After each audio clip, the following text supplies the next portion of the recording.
2년 전 우리 공무원이 북한에 피격된 사건의 진위를 놓고 신구 권력의 충돌이 더 격화되는 모습입니다. 민주당은 신색깔론을 내세웠습니다. 북한에 굴복했다는 이미지를 만들려는 의도라고 했습니다. 이에 대해 윤석열 대통령의 답은 이랬습니다. 국민 보호가 국가의 첫째 임무인데 막 그런 부분에 대해서 국민들이 의문을 가지고 계시고 이런 게 있으면은 정부가 거기에 대해서 소극적인 입장을 보이는 것이 마땅하지 좀 문제 있지 않느냐. 여당은 당시 군의 첩보 내용을 공개해야 한다고 했습니다. 민주당은 국민의힘이 원하면 국회 비공개 회의록을 공개하겠다고 맞섰습니다. 국민의힘 의원들이 안보 해악을 감수하고라도 9월 24일 당시 국방위 비공개 회의록 공개를 간절히 원한다면 국회법에 따라 누구의 말이 맞는지 너무나 불투명합니다. 사실의 조각들을 맞춰 나가야 하는 상황입니다. 그중 하나인 당시 해경의 압수수색 자료를 저희가 입수해 살펴봤습니다. 먼저 김필준 기자입니다. 2020년 9월 말 해경은 고 이대준 씨의 선실을 2차례 압수수색했습니다. 압수물은 휴대전화, USB 등 전자저장 매체부터 노트, 신발, 전기면도기 등 수십 가지에 이릅니다. 해경은 압수물에 대한 필요한 조사를 마친 뒤 유족들에게 돌려줬습니다.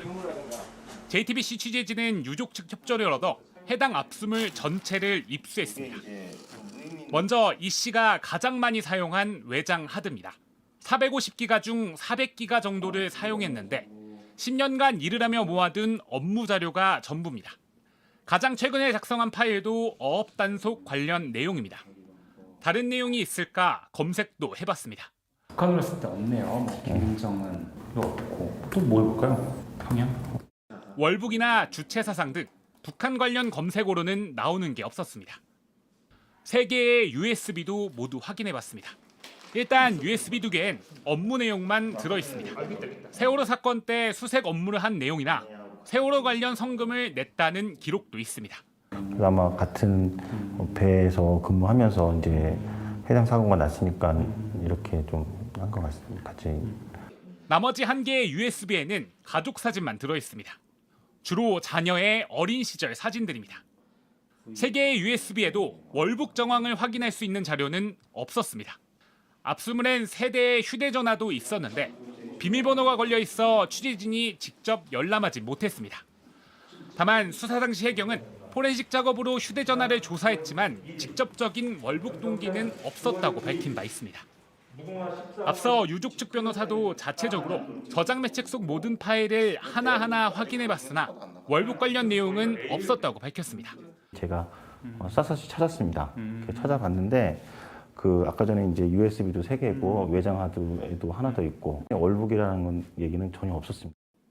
사건 발생 이후 일주일 만에 압수물을 입수하고 조사한 해경은 한 달 뒤 브리핑에선 월북으로 판단했다고 밝혔으나 2년 뒤엔 월북 의도를 찾지 못했다고 결과를 번복했습니다.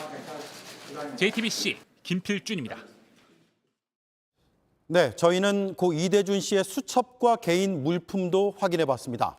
역시나 당시 해경이 압수했던 자료들입니다. 여러 건의 수첩 그리고 가방도 있었습니다. 여기서도 월북을 단정할 만한 정황은 보이지 않았습니다. 해경은 이 압수물들을 참고만 했다는 입장을 밝혔습니다. 이어서 연지환 기자입니다. 사건 당시 해경은 전자저장 매체 말고도 고 이대준 씨의 개인 물품도 확보했습니다. 이 씨가 10년 동안 사용해온 수첩 5건과 가방, 그리고 지갑과 신발 등입니다. 취재진은 이 자료도 전부 확인해봤지만 월북이라는 단어나 월북 정황이 담긴 내용은 포함되어 있지 않았습니다. 특히 사건이 발생한 지난 2020년에 사용했던 것으로 보이는 수첩에선 국내 어선 수사 관련, 출동 일수 150일과 같은 업무 관련 내용이 전부였습니다. 사건이 발생한 2020년 9월 계획표에도 별다른 표시는 없었습니다. 2013년 사용한 수첩엔 원양 어선을 타던 이 씨가 공무원에 지원한 동기가 담겼습니다. 먼 바다에서 항해하면서 가족이 항상 그리웠다. 잘할 수 있고 가족과 함께 할 수 있는 일, 또 전문성을 가진 공무원으로 노력할 자신이 있다는 포부도 담겼습니다. 2018년 사용하던 수첩 첫머리에는 어머니 사진이 끼워져 있었고 서류 가방에선 딸이 그린 그림이 나왔습니다. 이 씨가 출항할 때마다 그려줬다고 합니다. 딸이 나갈 때마다 그려준 그림입니다. 근데 이게 이제 마지막 그림이 되었죠. 이외에 지갑이나 신발도 월북 정황을 설명할 수 있는 내용은 확인할 수 없었습니다. 유족 측은 고인의 개인 물품에서도 신변을 정리하고자 했던 정황을 찾아볼 수 없어 월북을 했을 리 없다고 주장합니다.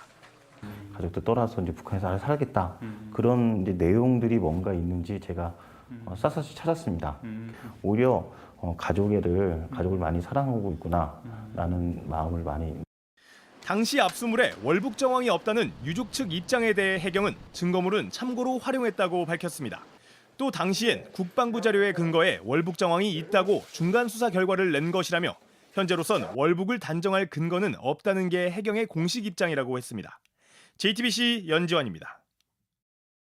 사건의 실체를 알기 위해선 해경이 확보했던 이 자료들과 더불어서 군 특수정보도 살펴봐야 합니다. 이걸 공개할지, 하게 된다면 어디까지 할지가 관건입니다. 정재윤 기자입니다. 사건 당시 국방부와 군은 수집한 첩보에 시신이란 단어 등은 없었고 월북이라는 단어는 들어있었다고 밝혔습니다. 뭘 태우긴 태웠는데 시신이나 사체란 단어가 없었다는 거죠. 그 단어가 지금 말씀하신 그 단어는 없습니다. 그러니까 아니면 월북을 의미하는 단어가 있었다는 겁니까? 단어는 있었습니다. 실제 당시 첩보 중엔 북한군이 소총을 의미하는 761을 언급했던 내용도 포함돼 있던 걸로 알려졌습니다. 이런 정보를 통해 북한군이 공무원 이대준 씨를 사살한 정황을 파악했던 겁니다. 당시 수집한 SI, 즉 특수정보엔 북한군과 이 씨 사이의 대화 등이 담겨 있을 가능성도 있습니다. 이런 정보의 맥락이 정확히 확인돼야 월북 시도 여부의 진실도 파악할 수 있을 걸로 보입니다. 국방부와 군은 각종 첩보 자산을 동원해 정보를 수집합니다. 대표적인 게 미군 통신감청 정찰기로 추정됩니다.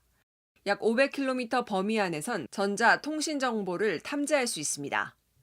정찰위성이나 한국군이 운용하는 신호 정보 수집기, 탈북자 네트워크 등 사람을 통해 정보를 얻는 이른바 휴민트도 주요 정보 확보 수단입니다. 이런 여러 자산을 통해 특수정보를 수집하고 정보를 완성하는 겁니다. 이런 가운데 국방부는 이번 사건의 정보 공개는 신중해야 한다는 입장을 밝혔습니다. 정보본부 어떤 정보 자산에 대한 어떤 무분별한 공개 이런 것에 대해서는 신중한 입장도 있다. 다만 정보 공개가 법과 규정에 따라 이뤄지면 따르겠다고 덧붙였습니다. JTBC 정재윤입니다. 네, 이 사건을 취재 중인 김필중 기자가 나와 있습니다. 당시 압수물을 다 입수했잖아요. 그걸 쭉 살펴봤는데 월북이죠. 월북이라고 볼 정황은 보이지 않았다 이 얘기죠. 네, 일단 유족 측 협조로 돌려받은 압수물 전부를 저희가 좀 확인을 해봤습니다. 그런데 월북 관련 정황은 발견되지 않았습니다. 근데 증거 외에도 지난주 유족들은 진술 내용을 공개하기도 했는데 네. 거기에도 월북 관련 내용은 없었다는 겁니다. 따라서 유족들은 당시 수사 자료 등을 근거로 월북이 아니라는 주장을 하고 있는 겁니다. 네. 그런데 이해가 되지 않는 게 2년 전에 해경이 수사도 했고 압수수색도 했잖아요. 그걸 바탕으로 월북으로 판단된다라는 얘기를 했는데 왜 그런 겁니까? 해경은 당시 압수물은 참고로만 활용을 했고 예. 국방부 자료를 근거로 월북으로 판단된다는 입장을 낸 바가 있습니다. 실제로 2020년 10월 해경은 기자 간담회에서 해경 정보과정을 포함한 3명이 국방부 자료를 직접 확인을 했고 월북했다는 결론을 도출했다고 밝힌 바 있습니다. 네, 그러면 그 국방부 자료를 공개하면 되는 거 아닙니까? 네, 일단 해당 국방부 자료는 당시 국회 국방위에 비교적 상세하게 보고가 됐습니다. 네. 비공개 브리핑을 드린 뒤에 당시 자유한국당 국방위 간사였던 한기호 의원도 월북 정황이 선명하다 이렇게 기자들에게 밝힌 바가 있습니다. 네. 당시 조류가 북쪽으로 바뀌었고 이 씨가 구명조끼를 입은 점 등을 근거로 월북 정황이 있었다고 판단했다는 겁니다. 다만 한 의원 측은 오늘 JTBC와 통화해서 당시 야당 의원이었던 만큼 정보가 제한적이었다며 국방부 보고를 통해서 판단할 수밖에 없었다는 취지로 해명했습니다. 네, 그러면 당시 국방위의 비공개 회의록 이걸 공개하면 될 것 같은데 여야 합의로 할 수 없나요? 일단 민주당은 선제적으로 오늘 이 비공개 회의록 공개하자 이런 입장을 냈습니다. 예. 한번 직접 들어보시죠. 저는 1차적으로 국방위원회 당시의 비공개 회의에 국방부가 보고했던 자료와 그 당시의 속기록만 해도 충분하게 납득할 수 있다. 국방위원회 상임위원장이 허가를 하면은 저희들이 그걸 열람할 수 있습니다. 네, 여기에 국민의힘도 실체적인 진실을 밝히자는 입장을 내고 있는 만큼 네. 당시 비공개 회의 자료는 공개될 가능성이 커졌습니다. 다만 이 내용을 공개하더라도 또 다른 공방이 벌어질 수도 있습니다. 국민의힘은 당시 회의록엔 국방부 장관 보고 내용만 있을 뿐 상세한 첩보 내용은 알 수 없다는 입장인데다가 국방부 역시 당시 청와대의 지침에 따라 움직였다고 주장하고 있습니다. 네. 결국 국민의힘이 비공개 회의록에 이어서 대통령 기록물까지 열람하자면서 민주당과 전임 문재인 정부를 향한 공세 수위를 더 높일 수도 있는 겁니다. 네. 대통령 기록물이 봉인돼 있기 때문에 이걸 열람하려면 조건이 상당히 까다롭죠. 네, 그렇습니다. 법에 따라 대통령 기록물로 지정이 되면 15년간 열람이 금지됩니다. 네. 다만 몇 가지 조건에 따라 열람이 가능하긴 한데요. 국회의원 3분의 2 이상이 동의를 하거나 고등법원장이 발부한 영장을 통해 열람이 가능합니다. 결국 국회의 동의를 얻으려면 민주당 동의가 필수인데 전임 문재인 정부의 기록물인 만큼 동의를 얻기는 사실상 불가능해 보입니다. 네. 남은 가능성은 검찰 수사를 통해서 열람하는 건데 유족 등이 고발할 경우 열람이 가능할 수도 있습니다. 다만 이 경우 또다시 보복 수사 논란도 이루어질 수 있기 때문에 여권 내부에서도 조심스럽다는 반응이 나오고 있습니다. 알겠습니다. 김필중 기자 잘 들었습니다. 네, 이 사건은 정치권을 넘어서 검찰로까지 번지고 있습니다. 유족은 이전 정부의 청와대 관계자들을 검찰에 고발하기로 했습니다. 당시 국가안보실이 내린 지침이 뭔지 수사로 밝혀달라는 겁니다. 검찰이 수사에 나서면 봉인된 대통령 기록물이 열릴 가능성도 있습니다. 송우영 기자입니다. 유족들의 고발 대상에 오른 건 서훈 당시 국가안보실장과 김종호 민정수석, 이광철 민정비서관입니다. 당시 청와대가 월북 결론을 내리고 관계 기관들을 압박했는지 확인해달라는 겁니다. 누군가에 의해서, 지시에 의해서 월북에 관련된 정황 증거 프레임의 수사로 짜맞춰졌지 않느냐라고 저는 판단합니다. 유족 측은 특히 국방부가 최근 월북 판단을 뒤집으면서 사건 당시 청와대 국가안보실로부터 지침을 하달받았다고 밝힌 부분을 의심하고 있습니다. 청와대 국가안보실에서 국방부 외 해양경찰 등 국가기관에게 하달한 지침 내용이 무엇인지 국방부와 해양경찰의 정당한 공무집행이 방해되어 월북으로 발표된 것인지를. 당시 청와대가 작성한 문건 등은 대부분 대통령 지정 기록물로 묶여 공개가 금지된 상태입니다. 하지만 검찰이 수사 과정에서 영장을 발부받으면 영장 범위 안에선 기록물을 열어볼 수 있습니다. 지금까지 이런 방식으로 대통령 기록물이 열람된 건 세월호 참사 당시 청와대 문건 등 모두 4차례입니다. 한동훈 법무부 장관은 유족 측의 고발 예고에 대해 수사를 어떻게 할지 검찰이 신중히 판단할 거라고 밝혔지만 국민의 관심이 많은 사안이라며 직접 수사 여지를 남겼습니다. 검찰이 본격적인 수사에 들어가면 전 정부 청와대 안보라인 핵심 인물들이 줄줄이 검찰에 소환될 수 있다는 분석도 나옵니다. 유족들은 대통령 기록관장에게 요구한 정보 공개 청구 결과를 기다린 뒤 행정소송도 함께 진행할 계획입니다. JTBC 송우영입니다.